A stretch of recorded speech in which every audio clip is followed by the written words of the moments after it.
Georges Méric. Georges Méric. Sans surprise, c'est Georges Méric, unique candidat à la succession de Pierre Izard, qui a été élu président du tout nouveau conseil départemental le jeudi 2 avril. Mais ce n'est pas le fait remarquable du jour. Pour la première fois, une assemblée strictement paritaire a pris place au sein de l'hémicycle. Après la traditionnelle photo de famille, on se félicite. Il était temps de mettre en place cette parité qui a déjà montré son efficacité dans le monde de l'entreprise. On a fait des études justement au niveau de la gestion des grandes entreprises, dès lors qu'un pourcentage de femmes se présentait dans les conseils d'administration. Il y avait une corrélation assez forte, entre les résultats et le nombre de personnes, de femmes dans les conseils d'administration. Malgré une campagne pas toujours évidente à mener dans un milieu qui reste conservateur, cette loi semble avoir joué son rôle de remède à l'autocensure des femmes.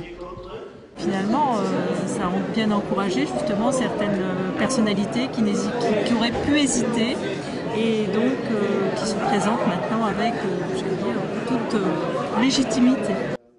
Un avis partagé par les plus jeunes, notamment par la benjamine de cette assemblée.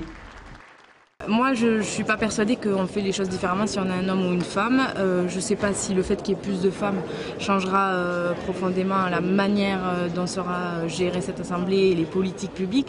Mais quoi qu'il en soit, elle sera surtout plus représentative de la société et elle donnera aussi peut-être plus l'ambition aux femmes d'oser s'engager, puisque c'est vrai que souvent, les femmes, parce qu'elles ont les enfants, parce qu'elles ont moins confiance en elles, elles n'osent pas y aller. Et je crois que cette loi, elle va aussi inciter les femmes à se dire pourquoi pas moi. Pourquoi pas les femmes? La question ne se pose plus au niveau de l'Assemblée bel et bien paritaire. Mais il en va différemment dans le club restreint des présidents du Conseil.